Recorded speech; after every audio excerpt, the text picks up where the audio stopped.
6:30, and you're all ready for the class, but we're going to have a little kirtan. Is that okay? Did you bring, Mridanga?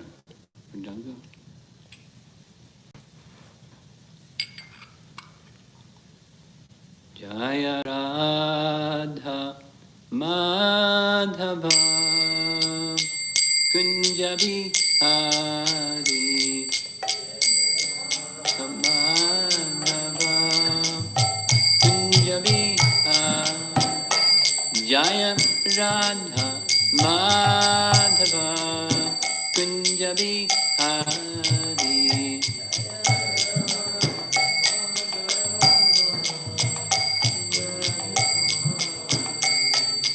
Gopi Jana Balabha Girivara Dhari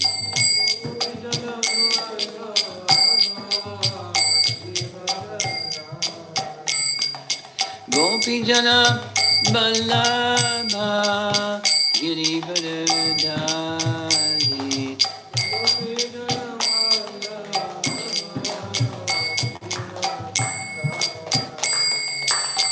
Jasodanandana Vrajajana Ranjana Jasodanandana Vrajajana Ranjana Yamuna Tira Bana Chadi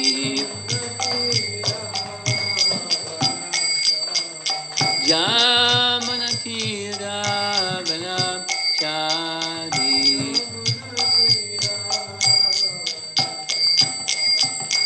Jaya Radha Madhava Kunjabi Hari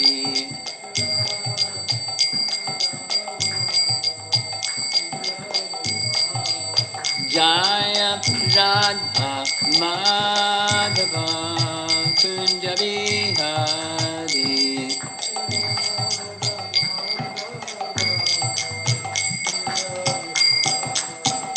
Gopi Jana Vallabha Girivara Dhari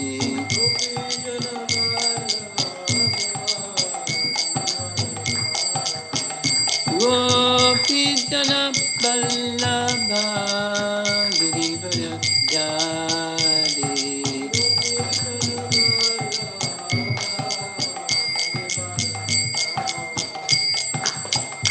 Jasodanandana Vrajajana Ranjana Jasodanandana Vrajajana Ranjana Jamuna Tira Banachadi Jamuna Tira Banachadi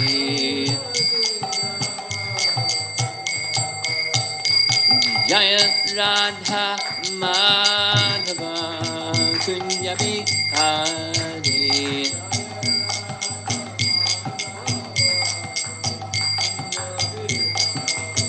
Jaya Radha Madhava Kunjabi Hari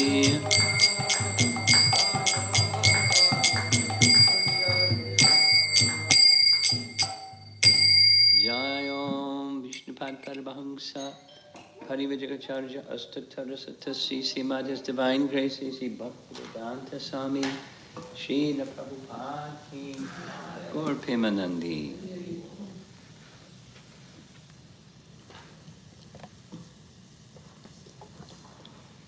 Om Namo Bhagavate Vasudevaya. Om Namo Bhagavate Vasudevaya. Om Namo Bhagavate Vasudevaya. Om Namo Bhagavate Vasudevaya. Om Namo Bhagavate Vasudevaya. Om Namo Bhagavate Vasudevaya. So we're nearly finished with chapter 8, and we're just continuing with text 49 of chapter 8. This is from Jiva Goswami's Krishna Sandarbha. He writes, "What did Drona and Dara say? They said," quote, to Lord Brahma, "Please permit us to be born on the earth planet so that after our appearance, the Supreme Lord, the personality of Godhead, the Supreme Controller and Master of all planets, will also appear and spread devotional service, the ultimate goal of life, so that those born in this material world may very easily be delivered from the miserable condition of materialistic life by accepting this devotional service." Now, this is Canto 10, Chapter 8, but way back in Canto 1, Chapter 1, there's 6 questions asked by sages, and one of those questions that sets the tone for the whole of the Bhagavatam, in other words, expands that question answer, is, what's the purpose the Supreme Lord creates?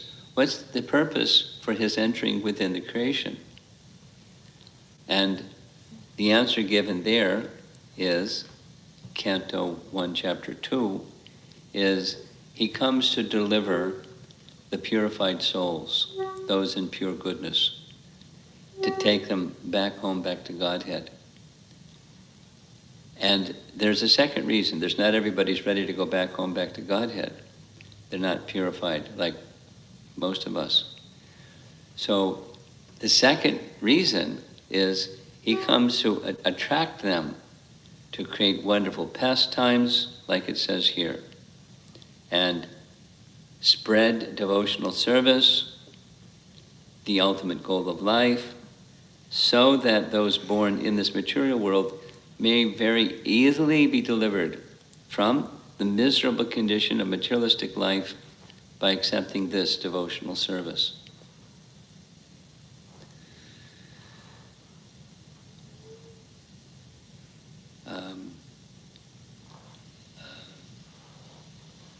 Something happened. What happened? It just jumped. Oh, here we go. Okay. This morning, we had some discussions about not only the pandemic is rocking the world, but racial injustice and culture, racial unfairness, cruelty is going on. I just found this out on the way in the car ride. This George Floyd is from Sugarland. I didn't know that. But I guess you know that because you live here in Houston. So it's the talk of the town, not only in Houston, but in ISKCON. What are we to do about that? And are you in touch with the TSI weekly discussions from different people? An black American devotee is now living in the UK, Prabhupada disciple. His name is Bhuta Bhavana. You know Bhuta Bhavana. He's like teddy bear. He's so lovely. Very, very Krishna conscious. Really amazing person. And his son is equally amazing. You know his son. Amazing. He's going to be addressing the youth, some ISKCON youth. It's actually started right here in Houston. The Sangha Initiative, it's called, TSI. It's like a youth group. They formed a corporation. And his topic, coincidentally, was prearranged, but racism, inequality, and Krishna. So I shared, after that, we had that little discussion this morning, a little video second question came at the end, where someone was going, youth today are saying, the older generation folks, you're not doing anything about this racial injustice and inequality problem, and you just say, well, you're not the body. So we think that's a cop-out from the older generation. What do you have to say about that? Not exactly like that, but pretty much like that. So how do we address problems? Because as we just read, it's in Bhagavad Gita and it's in our experience, this material existence has its pains and pleasures, and the pains can be really cruel. And it's rooted at ignorance. So the antidote for ignorance is knowledge. The antidote for ignorance is not just activism. Whatever activism is being done, there has to be connected with knowledge. So let's see what Bhuta Bhavana. I asked one of the organizers of that, because I found out about it from one of the organizers, Aditi, Nanda Suta's daughter, Aditi. She's in college age, and she's one of the organizers of these weekly gatherings. You should tune in, because it's a hot topic, and he's going to speak about it. Racism, injustice, and Krishna. So how do you, when you have a spiritual conception, and it's not just black people, the young, I've come to hear from younger generation youth in the Indian families, they use the word brown instead of black. And they feel, there's some inequality or, attitudes because they're brown instead of white. And it's like, it's really a hot topic with our beloved President of the United States and white supremacy and all of that stuff. So it's good to know what the very deep and thoughtful people are saying about it. So I forwarded to Sranga Thakur, I imagine you forwarded to others, Achyuta Gopi, have you heard her name? You're nodding yes, and you don't know who she is. She, like your kids, she grew up in a devotee family. She's now married and has a child, and her brother is married and has a child, and they're, in the world. But she's this superlative singer. Ooh, the superlative singer. So she's a celebrity in ISKCON, and black celebrity singer. She doesn't sing like, gospel music kind of singing. She just sings like a wonderful singer.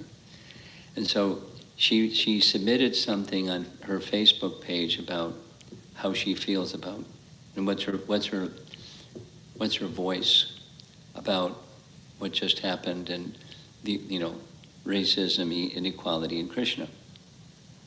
It's a very touching. She's a good writer. She's a good singer. I know from her childhood, she was always in the lead role of the dramas of the kids. She's really artistic and very, very deep person.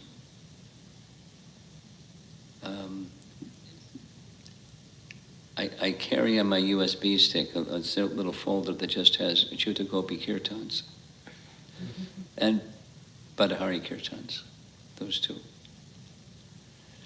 So maybe you can send them a copy if you haven't already. Just to tune in, because I'm going off in this direction because it's right here. They, Drona and Dara, wanted to witness Krishna's pastimes and activities and his giving of the bhakti message which relieves people that are born in this material world of the miserable conditions by accepting that devotional service which he propagates, which is what Bhagavad Gita is doing. Bhagavad Gita. You've heard Bhagavad Gita, right? Good. Okay. So here's another from Jiva Goswami, Krishna Sandarbha. Now here he's speaking about, this is the end of chapter 8, and special attention at the end of chapter 8 is going to how special are Nanda and Jasoda. And the beginning of chapter 9 is how special is Jasoda. It's the Damodar Leela, chapter 9. Damodar Leela, binding Krishna with rope. You know that one, right? Okay. So, text 1 through 20, he writes, in Srimad Bhagavatam 10:9, 1 through 20, we find an explanation of Nanda and Yashoda's eternal parenthood of Krishna. And in this verse, this 8:49, we find the explanation of Nanda and Jasoda's previous birth as Drona and Dara. This is a contradiction, right? The seeming contradiction of these two statements may be resolved by accepting the explanation that Drona and Dara are partial expansions of Nanda and Yashoda, which we said earlier. And Nanda and Yashoda are the Lord's eternal parents in the spiritual world, Krishna Loka. We may also note that the description of the eternal parenthood of Nanda and Yashoda is given after the description of their previous birth as Drona and Dara. Then he cites a rule from Vedanta Sutra. Gives the Sanskrit, 2.117, here's the Sanskrit, and the rule says, if there are two contradictory statements in the scriptures, the second statement should be accepted, and the previous statement should be interpreted so that it does not contradict the latter statement. It's a rule, Vedic rule.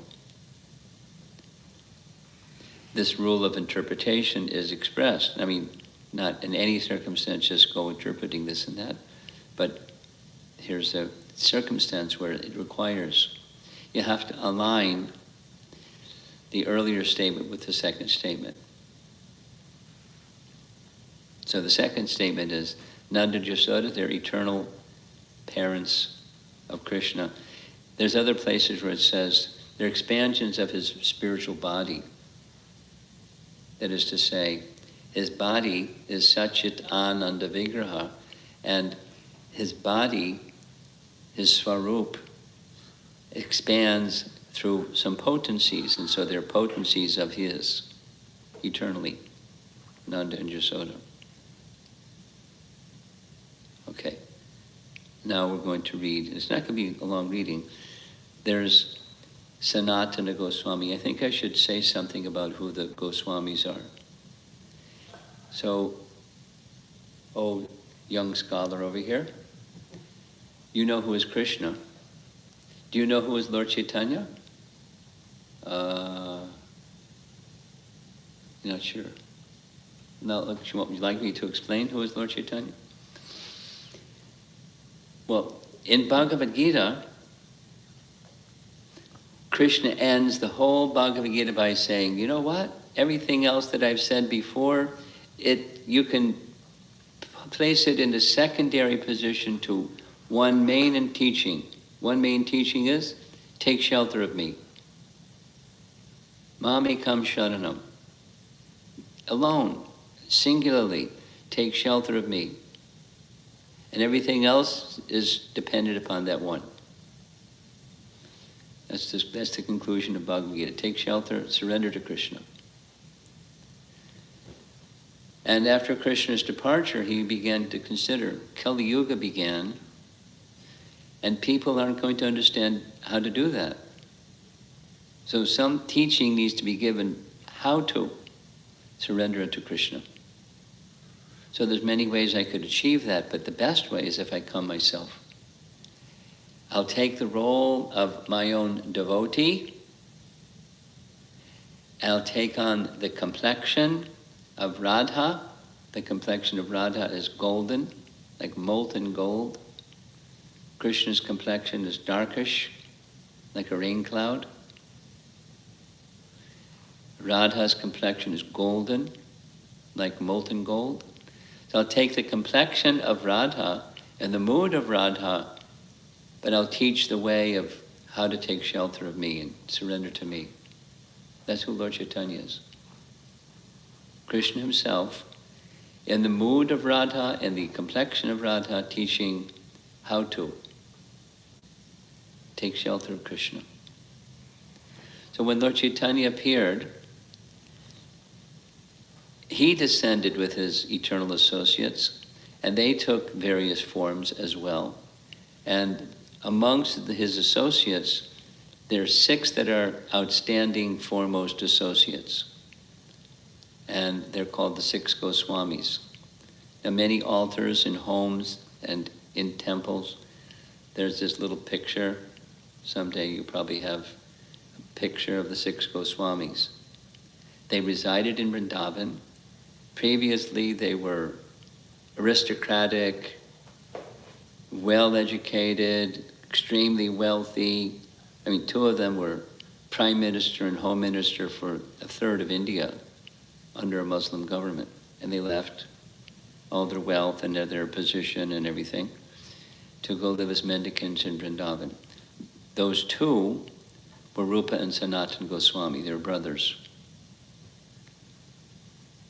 And they were many things, from a Saraswat Brahmin family, and Sanatana Goswami was the prime minister of the ruling Nawab Hussain Shah at the time, so he could go off and conquer people with his armies while he ruled the kingdom. Very elevated person of stature, but he left it to go live as a mendicant. And the other one we were reading is a third of the 6 is their nephew. The 2 brothers, Rupa and Sanatan, had a third brother who died when he was young, and his son was named Jiva. It's a nice name. So Jiva Goswami was prolific. He wrote many, many, many very highly scholarly literatures. So that's what we were reading from before, Jiva Goswami. And so the next generation after Lord Chaitanya, who didn't write books, he told them, you write the books. I'll give you the teachings, I'll give the realization of the teachings to you. You'll understand everything, write books. Expand these teachings. So that's what they did. So now we're just going to read from Sanatana Goswami's, one of his writings, that's now translated into English. If you buy the set, it's like this big on your bookshelf. Brihat Bhagavatamrita. It's like a commentary on Bhagavatam. It's other things too, but that's what it is. So he's writing just one verse. Uddhava is speaking to Krishna. Uddhava. Uddhava is Krishna's dear friend, like Arjuna is Krishna's dear friend. And they were both first cousins of Krishna. Arjuna's mother was Kunti, and Krishna's father was Vasudeva, and Kunti and Vasudeva were brother and sister. They had the same father, Shurasena. And there was another brother of Vasudeva who was named Devabhaga. And Devabhaga had a son named Uddhava. I bet he knows this Uddhava story where Uddhava took a letter from Krishna to Vrindavan to read to the gopis. You know that story? Not yet. Okay, you'll hear about that one. But he was very intimately connected with Krishna. He was outside of Vrindavan, he is the most exalted, revered devotee of Krishna. even more than Arjuna. He was very special. So Uddhava and Krishna are having a conversation where Uddhava says, the wise Devaki shelters you while you shelter the entire world. When she heard those wicked words, she said, quote, foolish woman, what is unusual here? Shri, Vasudeva and I, in our previous lives, underwent austerities to get the Lord as our son, and therefore the Lord, the bestower of all boons, accepted that role. But Nanda and Yashoda prayed to Lord Brahma for pure devotion.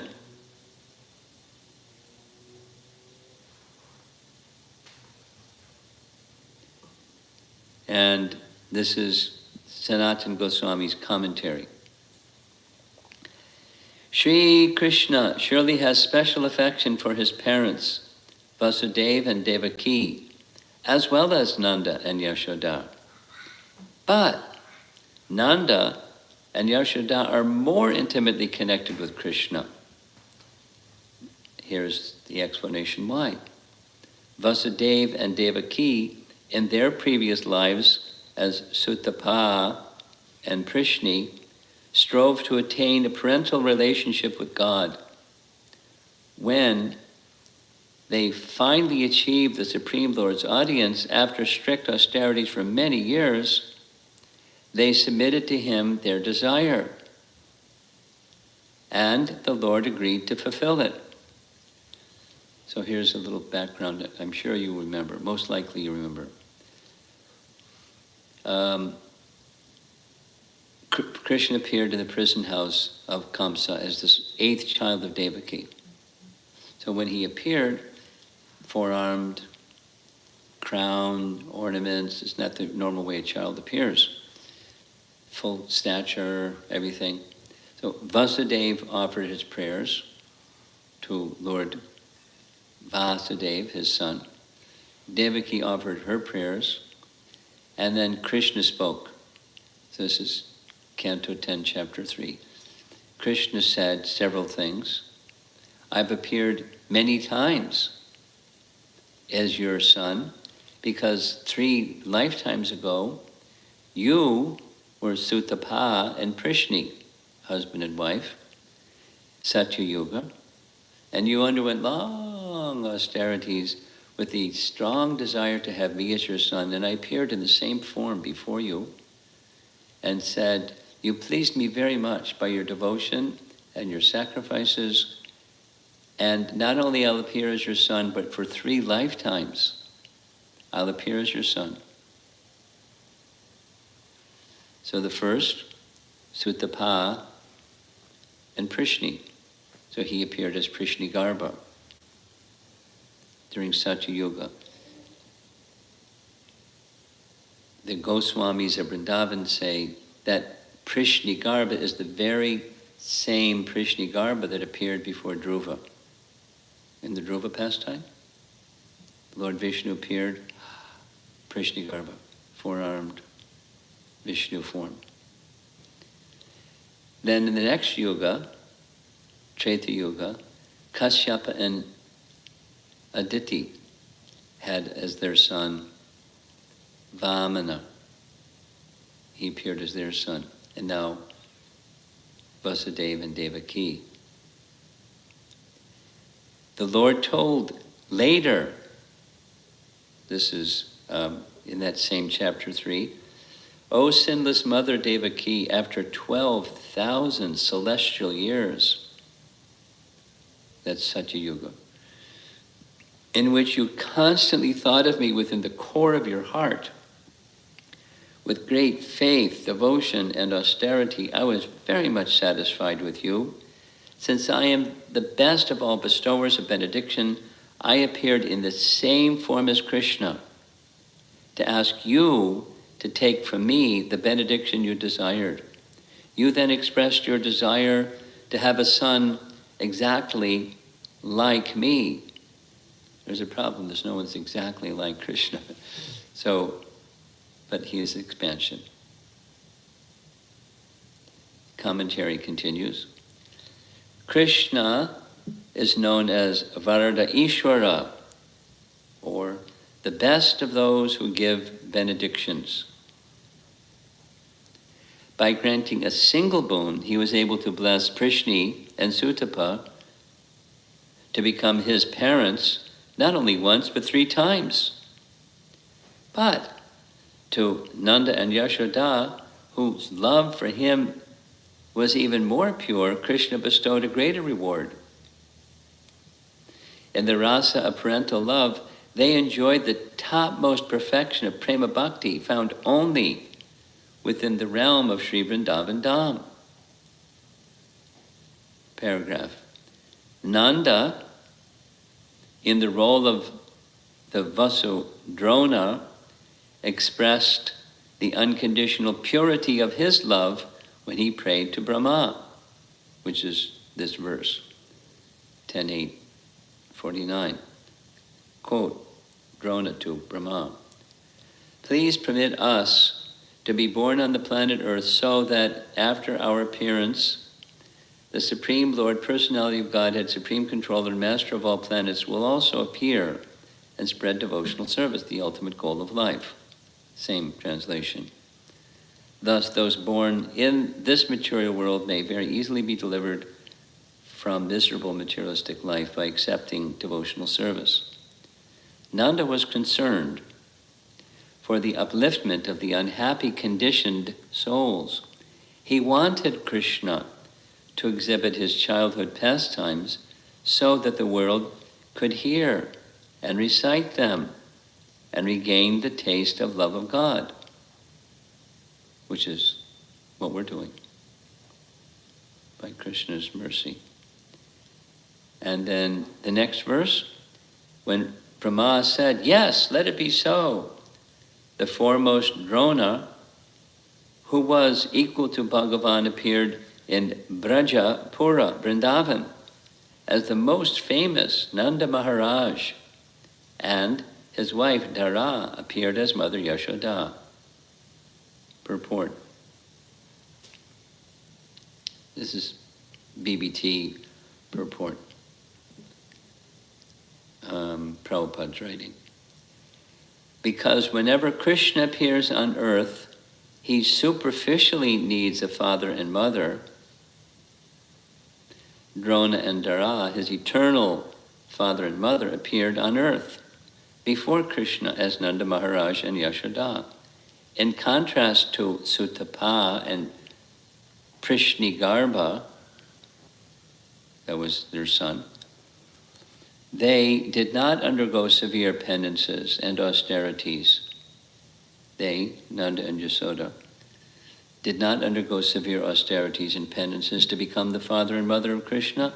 This is the difference between Nitya Siddha and Sadhana Siddha. So, are you familiar with those terms? Siddha, you know, perfect. So there's 2 categories. Sadhana, by practice, one may become perfect. And then there's Nitya Siddha, eternally perfect.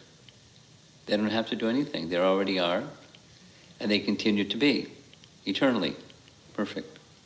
So Nanda and Yashoda, they're in that Nitya Siddha category.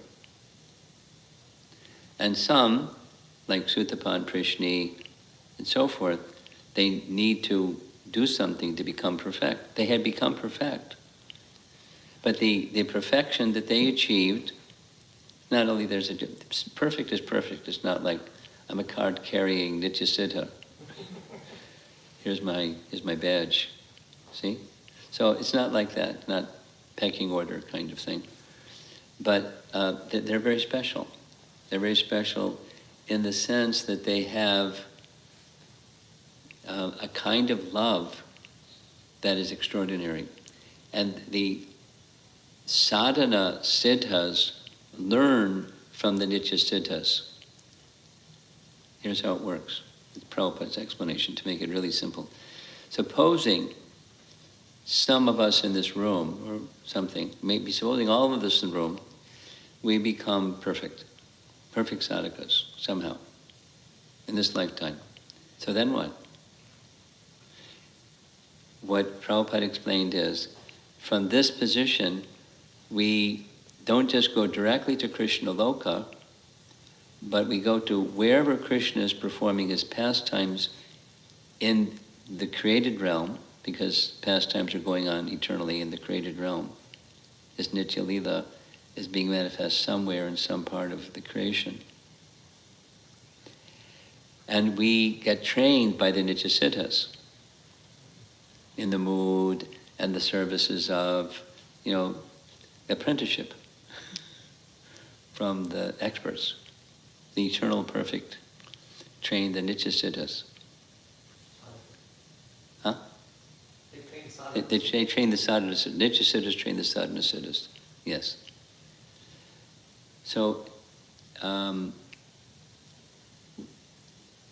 Nitya Siddhas are always looked up to, appropriately so. And the explanation being given here is, while Drona and Dara, Sutapa and Prishni and Vasudeva and Devaki and Kashyapa and Aditi, they underwent things. They became siddhas, but sadhana siddhas, but this is the distinction. The Nitya Siddhas don't have to do something to attain that position. So let's hear some further commentary. Vishwanath Chakravarti Thakur, that he came many generations after the Goswamis of Vrindavan, but he is a super excellent acharya and his commentaries are revered. So Drona was born as Nanda in Braja and Dara was born as Yashoda. It should be understood that they, Drona and Dara, as sadhana siddhas, entered into the Nitya Siddha forms of Nanda and Yashoda. Doesn't give any technology, it just says that's what happened. And then when the pastimes were concluded, they were sent back to the heavenly realm in this ecstatic mood of love for Krishna in the prema stage, not just the sadhana siddha stage. Jiva Goswami writes, the word Bhagavan is used to modify Drona to show great respect. That person, Drona, took birth in Braja as Nanda, who became even more famous than previously. Maha Yashaha, that is, Drona became more than his situation previously. Sanatan Goswami writes, Saha indicates Nanda, not his expansion Drona. When the Lord appears as Swayam Bhagavan with his full form, his associates also appear within him in their full form. So Krishna is the source of everything. Within, just like your son said, Mother Yasoda looked inside Krishna's mouth and she saw the whole universe. So because everything is within him. And everything that's within him includes all the avatars. They're within him. Not just like in his mouth, but everything is within him.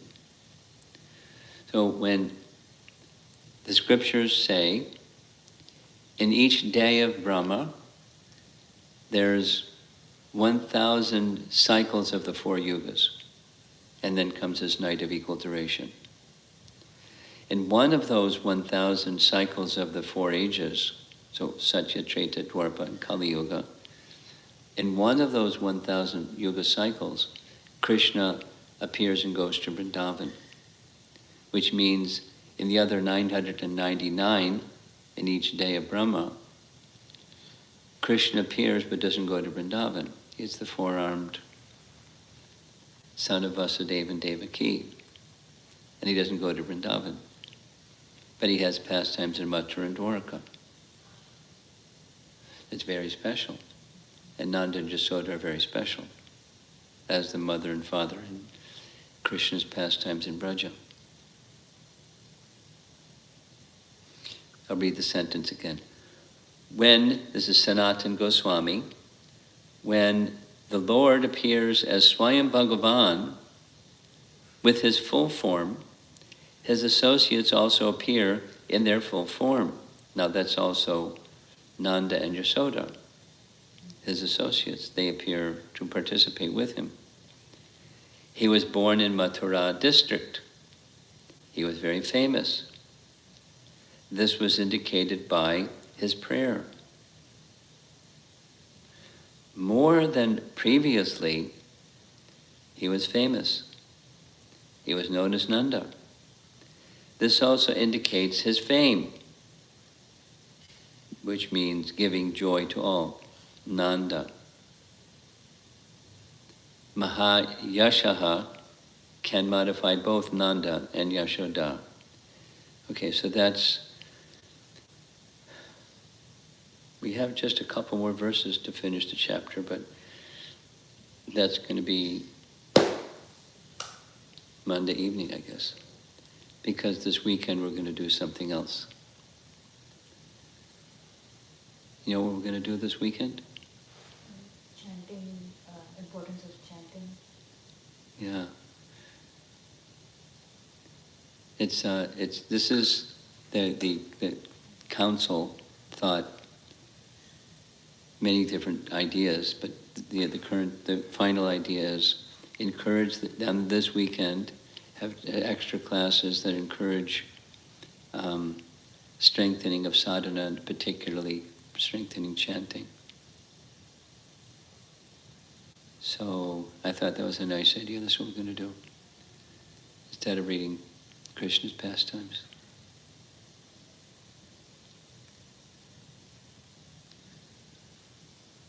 So I've been reading this section in the evenings, and I guess it's going to be on Monday evening. We'll continue.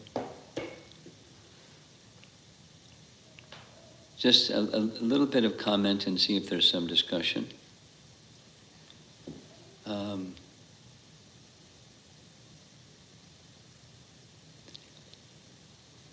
Krishna's pastimes are very mysterious. And that's nice. Mystery, everybody likes mystery. If it was just like simple, it wouldn't be the same as it's mysterious. But the mystery has a lot to do with his potencies, moving this way and then withdrawing, and then another set of potencies moving that way, and then creating some situation and then withdrawing, and then another set of potencies. There's nothing outside of Krishna. In his pastimes, it's all his potencies just moving. There's a very important teaching, again making reference to Jiva Goswami. One of his writings, called Bhagavad Sandarbha, he says, if to understand God, there's a prerequisite, there's a requirement, in other words, you can't understand him. And that prerequisite is God has unlimited and inconceivable potencies. Both. Unlimited and inconceivable potencies. And if one doesn't understand that, then one can't understand God. Or he wouldn't be God, because he has to have everything. If you say, well, no, he can't, then he's not God. But he has unlimited and inconceivable potencies, and once you accept that and have like a picture, then one can understand him and what he does, his form, his pastimes, his loving dealings, his creating the world, his withdrawing the creation, his showing this form and withdrawing this form, and showing that form and withdrawing that form. He can manifest as 16,000 Krishnas and 16,000 palaces and do different things at the same time, at different times of the day, at the same time, because he has so many potencies that he's just enjoying. And then when it's time, the 16,000 Krishnas become one Krishna and enter into the Sudharma assembly hall. That must be a scene. And then he leaves the Sudharma assembly hall and he expands it to 16,000 different Krishnas.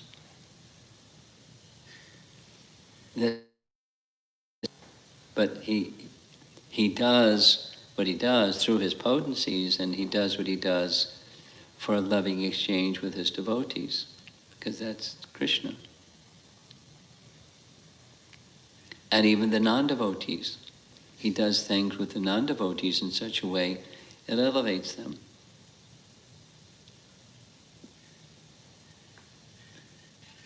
In the morning class, we're reading a little section, this is an example of that. Nanda and the cowherd men, they decide to observe Shivaratri. So they go to a place not far from Mathura called Ambika Vana, where there's a deity, a worshipable deity of Lord Shiva and Uma. And they perform rituals and make offerings and so forth. And it becomes late at night, so they take rest before they go back to Mathura. And while he's asleep, one big boa constrictor comes along and starts to swallow Nanda Maharaj from his feet. And Nanda starts to scream, "Krishna!" And everybody wakes up because they was dead at night. And they wake up and they get sticks and start beating the snake, and they have burning embers from the fire and try to burn the snake. He doesn't let go. He keeps trying to swallow Nanda. So Krishna comes because it says he was at a distance with the other boys. He didn't want to have their play disturbed by the elders, so he went over there. He came, and just by seeing Krishna, the serpent was relieved of the curse that had come to him from sages in Vidyadhara Loka. Then Krishna placed his foot on the body of the serpent, and the Vidyadhara form appeared from the serpent's form. He gave up the serpent body and assumed his previous body. So Krishna asked, "Who are you?" He knew who he was. He just wanted him to say what he had to say. And what he had to say was, "I offended some sages, descendants of Angira Rishi, and because I offended them, they cursed me to take the body of a serpent because I was envious." And snakes are envious. So, anyway, Krishna delivered him. But Krishna wanted the Vidyadhara to explain to the citizens, not only the Brijbasis, but there are many. It was Shivaratri. There was a lot of people from all over the place. He wanted them to hear what happens if you offend a Brahmana. Don't mess with making offenses to Brahmanas, because you could have a really big problem. Even if they don't curse you, you're going to get a reaction for offending Brahmanas. So don't be very, very, very careful. And there's many other things. So Krishna is not only kind to his devotee, this is the point, he's kind to all kinds of entities. Although it may look different, the essence is Krishna's delivering and elevating and uplifting, and he's exhibiting kindness, even when he's having combat. Like Shishupal, he gave him liberation, or Putana, like the serpent. Putana came to kill Krishna. The serpent came to kill Nanda. And Putana became, not only she was liberated, but she achieved the eternal position of an associate of Mother Jasoda in the spiritual world. So what to speak of those who devote themselves in a dedicated way to Krishna's service? It's not like, okay, I'll just do a little, something and I'll go to the spiritual world. not quite like that. But Krishna is very kind to all persons. And that's back to this topic of, racial injustice and, the response that the people, the anger doesn't remove anger, or ignorance doesn't remove ignorance. Violence doesn't remove violence. It may, for some time, make people sit on the edge of their seats and be more careful what they say and do. But when ignorance is there, it's going to prevail. How do you deal with ignorance, other than knowledge? And what's knowledge? Well, different people have different ideas of what knowledge is. I know some persons, they think you just build the economy up, and that's all you have to do. That's it. Anything that makes the economy better, you do that. But some other people don't think that that's what real knowledge is. So what's real knowledge?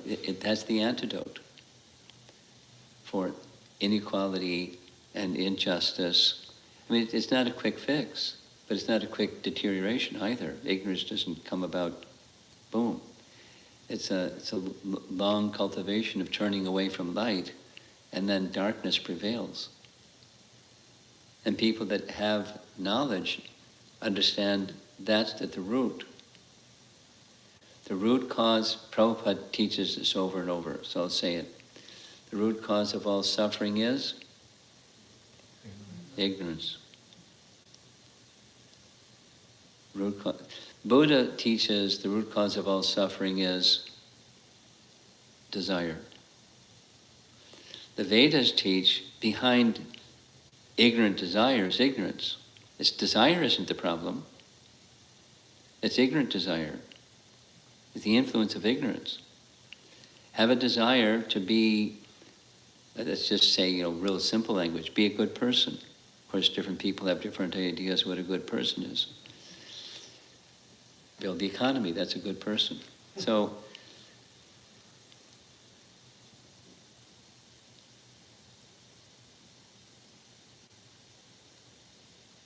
ignorant, the root, the original ignorance is ignoring Krishna, ignoring that He who is the source of everything. And knowledge is turning our attention again to He who is the source of everything. And then that leads to a different lifestyle. Change of diet and change of how we deal with everything. Our families and the climate and the environment and other life forms and the ethics by which we lead our lives and A to Z. The whole spectrum of life centers around knowledge of the source of everything and being in that relationship. That's Krishna consciousness. Compassion follows, and so forth.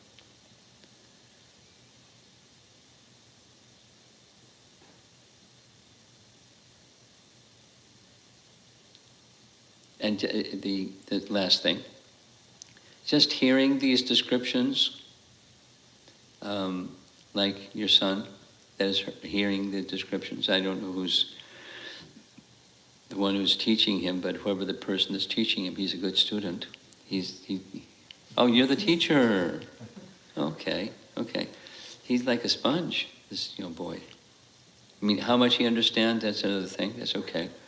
Just the sound vibration is purifying. And through sound vibration purifying, then gradually ignorance is reduced and light comes in instead of ignorance. And then there's going to be questions, why this and how about that? And he'll stump the teacher with too many questions. So then the teacher's going to have to learn more than what the teacher knows today to answer kids' questions. And it just works like that. And then, I didn't even hear Krishna's name until I was a junior in college. 22-year-old young man. I never heard the name. I never heard Bhagavad Gita. I didn't know how to pronounce it when I got a copy. And, that's ignorance. I mean, I wasn't a bad person, I just was ignorant.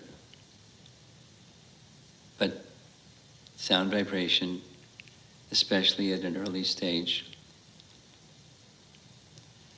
So, and at whatever point in time, it's a text in Bhagavad Gita like this, at whatever point in time when one recognizes I've become distracted, bring the mind back. And bring the mind back to light. Jyotir Gama. Tamasi Ma. Jyotir Gama. Go to the light. Stay away from darkness. But it's very simple.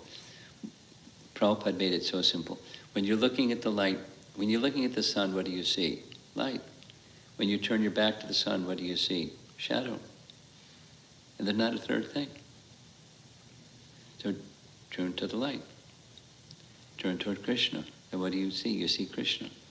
And the darkness is back there.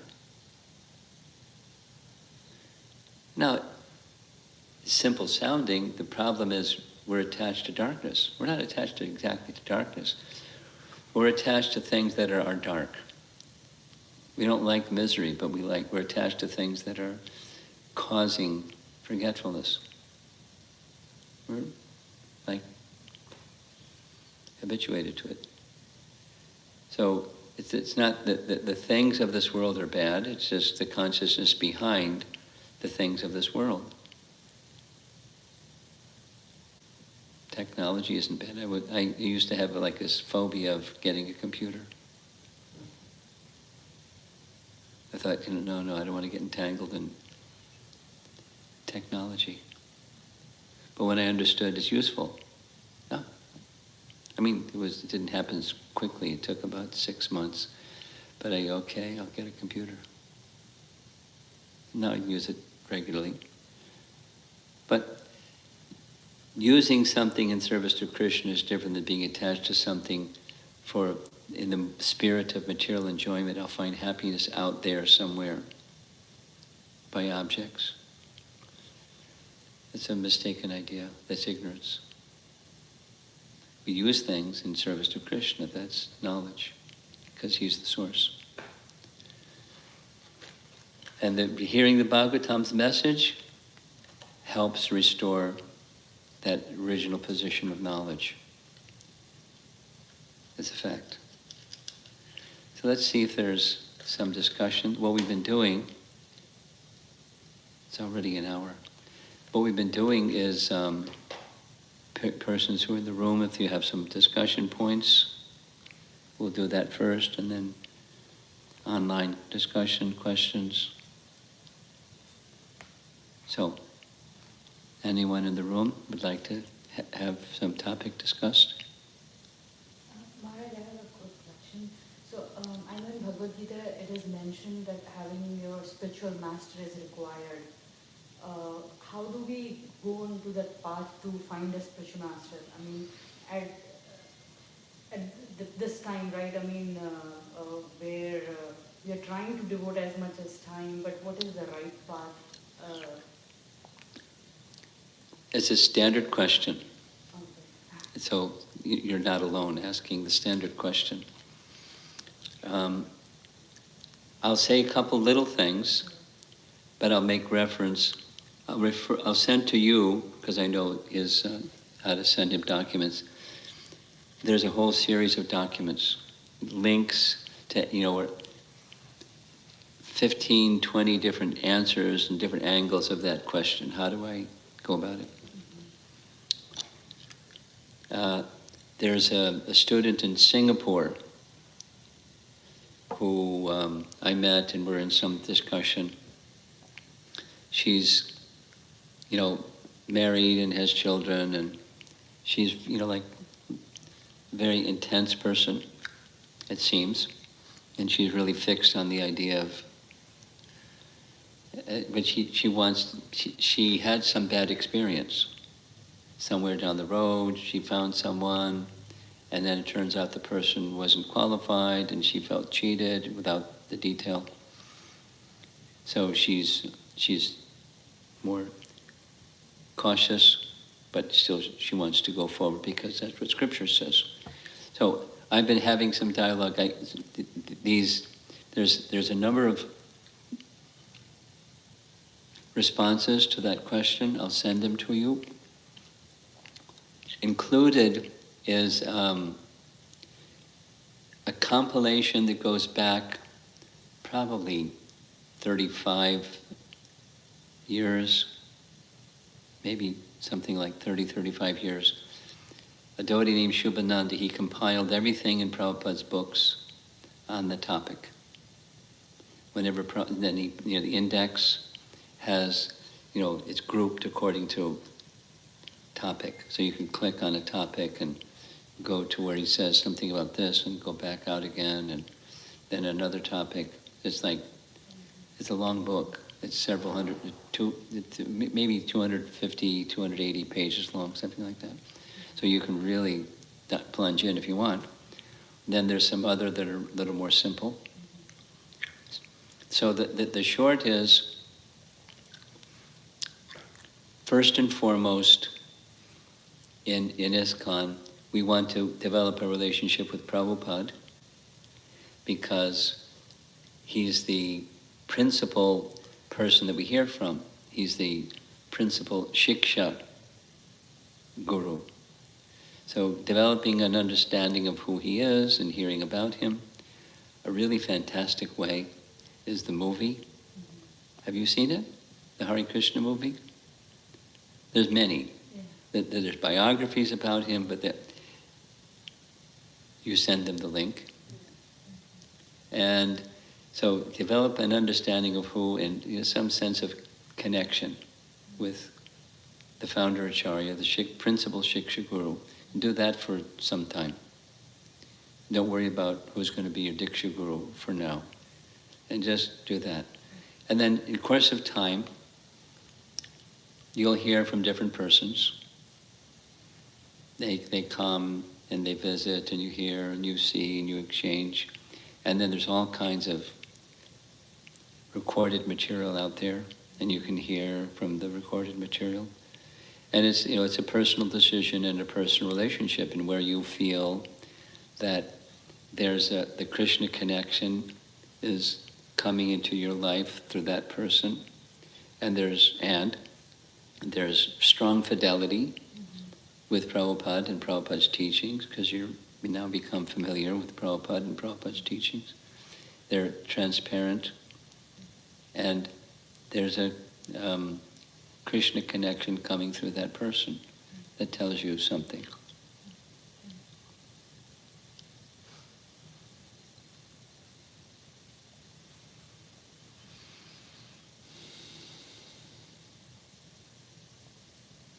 Anything? So in our discussion today, you were talking about Nitya Siddha. Nitya Siddha. And Sadhana Siddha. So Nitya Siddhas are someone who's perfect. Siddha means perfect. And Nitya Siddha means always perfect. Always, eternally, past, present. So other than Krishna, is there anyone else Nitya Siddha? Sure. Nanda Jasoda, for example. Not, for example. No. All those who are in the spiritual, I'm going like this, that's Krishna Loka up here. All those that are in Krishna Loka, they're Nitya Siddha. But it's not only in Krishna Loka, there's Ayodhya, for example, Hanuman. He didn't become Hanuman. He's Hanuman. He's with Ram eternally in Ayodhya. He has some service for him here in this Bhumandala, this earthly realm, but he's an eternal associate, Nitya Siddha. And, Dasarath and Kaikeyi, they're eternally Nitya Siddhas. They don't become, they're Nitya Siddhas, etc. Those are some examples. His associates, eternal associates in the spiritual world. Sometimes those eternal associates descend, like when the Lord performs his pastimes. With him, they descend. Otherwise, they're not manifest, or it's called aprakat, not manifest form. But in the holy Dham, Krishna's pastimes are eternally going on. In Ayodhya, Ram's pastimes are eternally going on. Because it's an eternal abode. There's some history of how Ayodhya was established, or how Braja was established, but that's the worldly pastime. The place is a spiritual place. When this universe is destroyed, that place exists. Not in a prakat or manifest form, but it's a spiritual abode. Those who reside there, they're Nityasiddhas.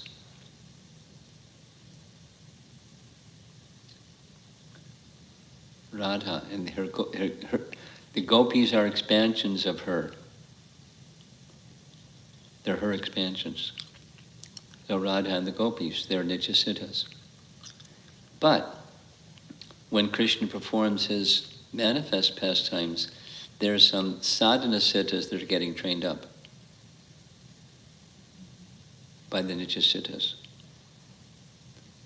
And they're not anyway, they're not card-carrying Nityasiddhas. They have a quality of bhakti that's superlative. And those that are taking part in pastimes look to them and are trained by them. So, but Nityasiddhas.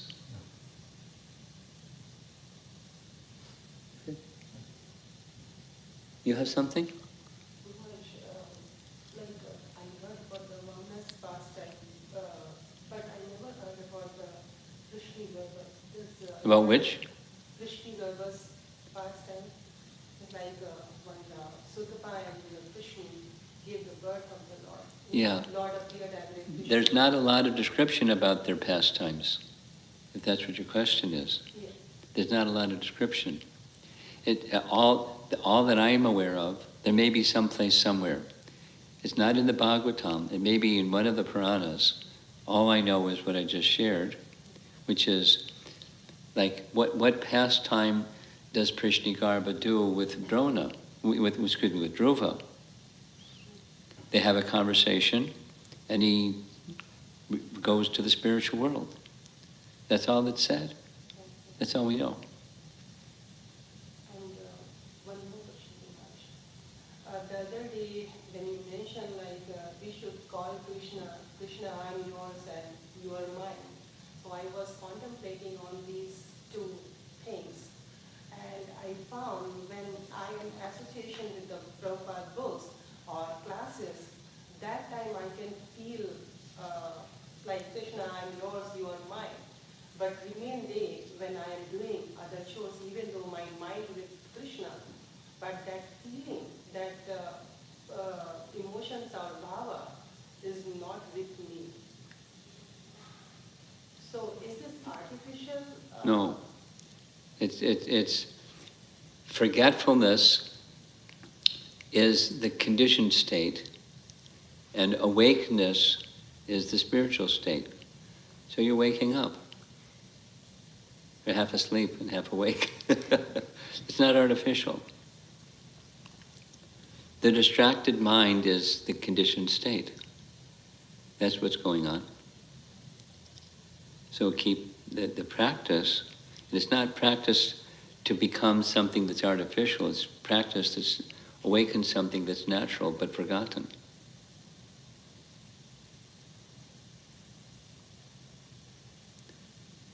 It's not like, it can be compared, but it's not the same either. Like, let's say a child walking. That's a motor skill. There's a time when they can't walk. And then there's the tumbling, and then there's they can walk, and then they're running. So, but, because walking capacity is innate. By practice, the walking capacity, the muscle, motor skill, etc., develops. But that's material. It's a comparison to something spiritual, but something spiritual is more than just practice. It's already there. I mean, walking capacity, unless the child is crippled, The walking capacity is innate. But the spiritual capacity doesn't matter, crippled or otherwise. It's for all souls. Not even just human beings, all souls. But covered. So, all that you're just said is that you're in a covered state, keep going. Do the cleansing and the uncovering part. And then it awakens. Naturally. Because it's already there.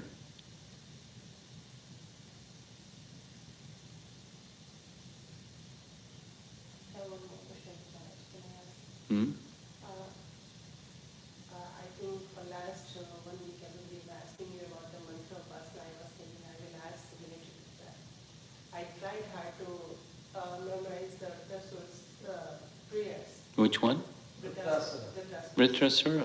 So I was just thinking, should I set the time for saying this prayer, or I should contemplate on that prayer the way he is begging Lord, like I should serve the servants, you should not leave me, I'm your child. However you go about it, it's okay. Common is a daily recitation. But there's other methods. There's other methods. Here's another method. You just take one verse and focus on, take one part of one verse and do that for some time. Some number of days or whatever it is, a week, a couple weeks, just one part. And then go to another part and then another part and then you go back and put the parts together. There's different ways. The goal is to enter into the mood, not just the words or the information. Enter into the heart and the spirit of the message. So there's different ways of going about it.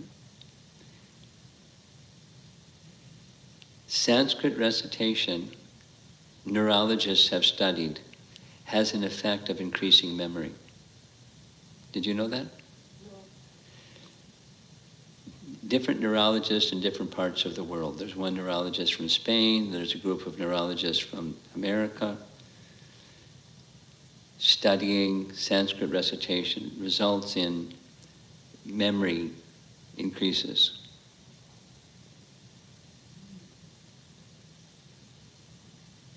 Or say it the other way.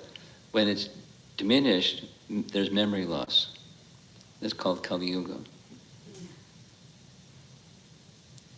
People's memory has diminished. And there's a way to restore it. But when you're older, it's not the same. When you're like these children, they're sponges. They can receive and they're playful and they do different things, but it stays. So for you, different, whatever works. You find something that resonates with you personally, and that's what you should do.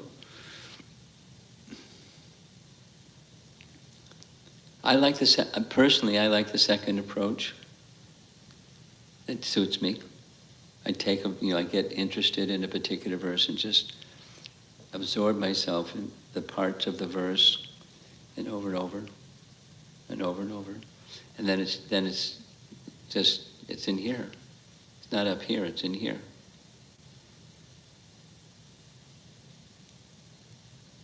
So Guru Maharaj, one more related to this. When I become old and I'm ready to leave my body and still I'm not remembering those verses because my own memory loss. But those prayers are in my heart. Yes. So I can communicate to Krishna through my heart also. Yes. Yes. Let's go online, see what's going on online. First question is from Krsna and Govindan. He asks, Srila Prabhupada writes about any actual avatar of the Supreme Personality of Godhead should be able to show the universal form. Krishna himself shows this a few times. Parashuram does it once, and Mahaprabhu does once according to Chaitanya Bhagavat. How about Lord Ram or other avatars? Do they show the universal form? There's not in Valmiki Ramayana, but there's other Ramayans that speak about it, and Rupa Goswami makes mention of it. That my memory is very faint, but Rupa Goswami makes mention of it in Nagu Bhagavatamrita, I think, or somewhere I came across it. So the answer is yes, but it's not. It's not an often. Valmiki Ramayana is a feature of Ram's pastimes that most people are familiar with. It's not in Valmiki Ramayana that I'm aware. Next question is from Sevapriya Devidasi. Mm. She asks, envy cannot be used in the service of Krishna. How do we get over this envy? Well, envy is a byproduct of ignorance, and it's an attitude of enviousness towards Krishna that results in enviousness towards others who have something that's come from Krishna that I wish I had. And so we convert our envy toward Krishna to love for Krishna that takes care of envy towards others.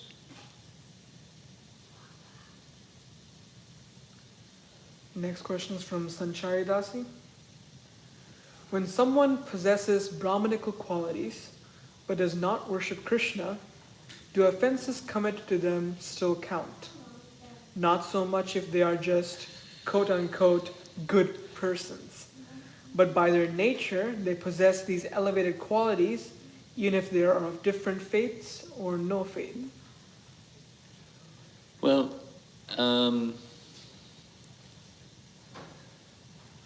different faiths is not a problem,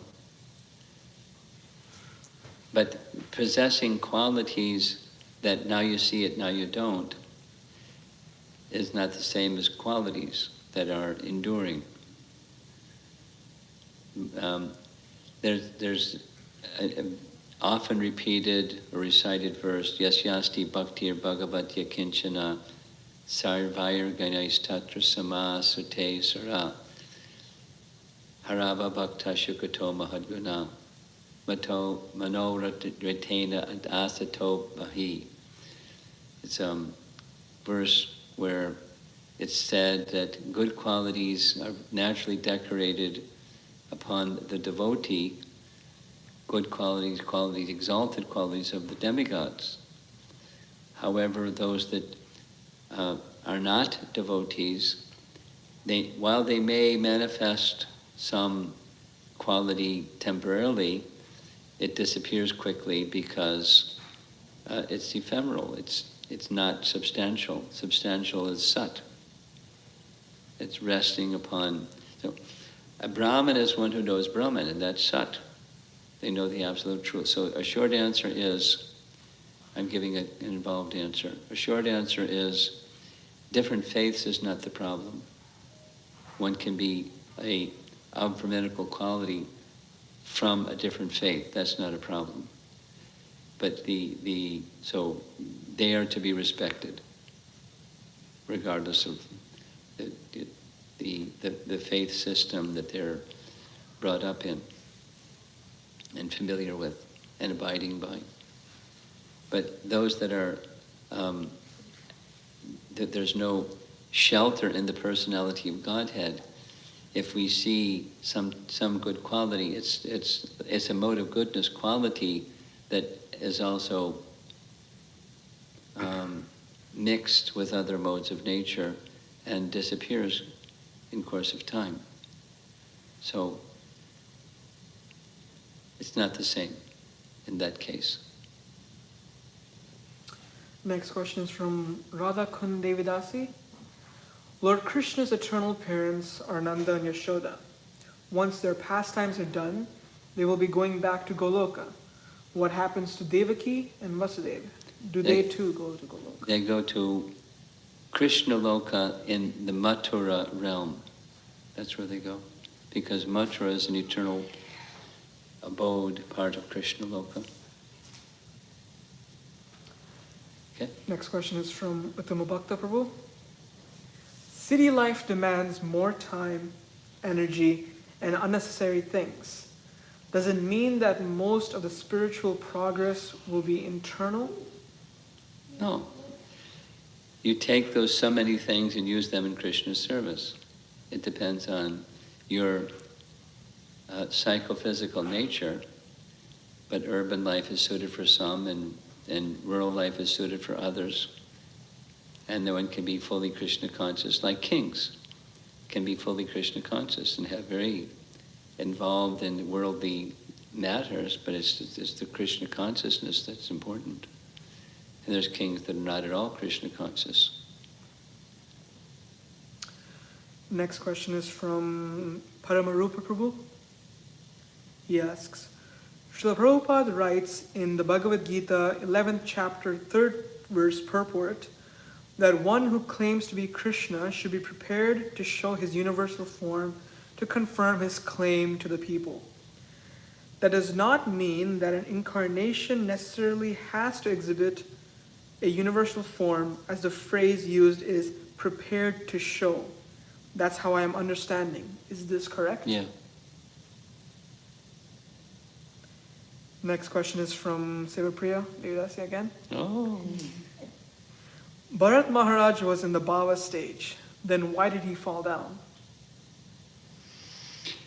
Jiva Goswami explains in Bhakti Sandarbha that in a previous life he had made some offense, and the consequence of offense is anartha, or impurity of heart. And because of that anartha, he fell. It blocked his bhakti. Anarthas, even more than sin, because sins can be eradicated by bhakti, but anarthas have the power to block the power of bhakti. So because of that, he made a wrong choice and he fell. Next question is from Murali Manohar Prabhu.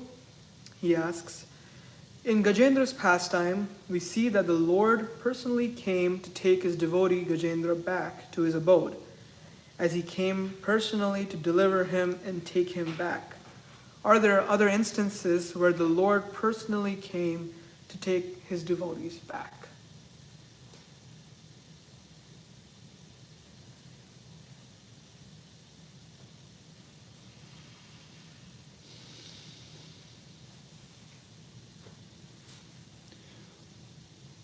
We've been reading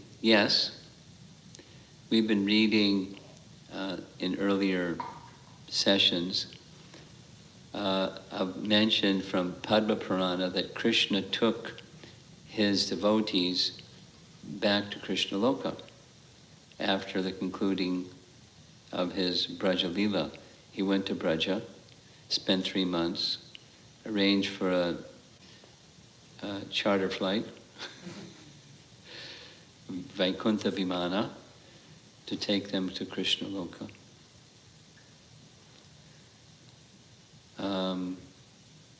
I'm sure there's others, but I don't know if it's... I'd have to give it some thought. Right at the moment, it's not coming to mind. Okay. Maharaj, for Palaksh, can I ask a question? So he is scared of thunder, right? So one day it was thundering. I told, like on my phone is Krishna's picture. He's like, no, Krishna is a cloud, blue color. So I had Krishna, I'll show you this picture, exactly the one in Scorn. Yeah. So he questioned me, like, why he's black over here, but because I'm learning, he's learning that he's the cloud sky, light bluish. So. Well, monsoon clouds. Listen. Monsoon, you know what monsoon, rainy season is the monsoon season, and the clouds are bluish black. Here's what one of our acharyas say. What happens when you take your box of colors and you mix all the different colors and all the different colors and all the different colors and all the different colors, what's the color that results? A kind of bluish black color. And that's Krishna's color. Okay? Thank you. Mark? One question. You mentioned about so sadhaka siddhas, when they leave this world, their next destination is wherever Krishna's pastimes are happening, and they go and serve the nitya siddhas, and nitya siddhas train them. Yes. So, I mean, is there a chance that the sadhaka siddhas can still get deviated from their thing and again kind of fall down? Well, siddha means siddha.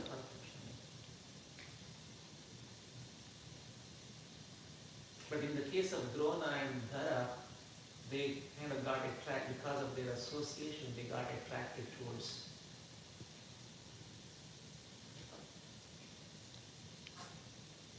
They didn't become fallen. We got two more questions Okay. just came in. First one's from Vishaka. She asks, Lord Krishna promised the residents of Vrindavan before leaving for Mathura that he would come back, but he did not. He did. Why did he not keep his promise? He did. He went. We just discussed it. Chartered flight. Huh? You mentioned the chartered flight back to the lotus. Yeah. Second question is from Radha Kundevidasi again. She asks, the Gnanis, whose goal is to merge into the Lord by meditating, do they really merge into the Lord? If so, how do they merge? We are individual fragmental parts of the Supreme Lord. How is it possible to merge into the Lord? They merge into the Brahmajyoti, which is unlimited numbers of undifferentiated jivas. That's what this Brahmajyoti is. From Murli Manohar Prabhu again. Can we consider Lord Brahma as a sadhaka siddha? Yes?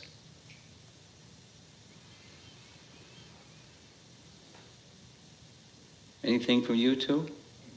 Look, you can ask Maharaj now. He's thinking. He's good.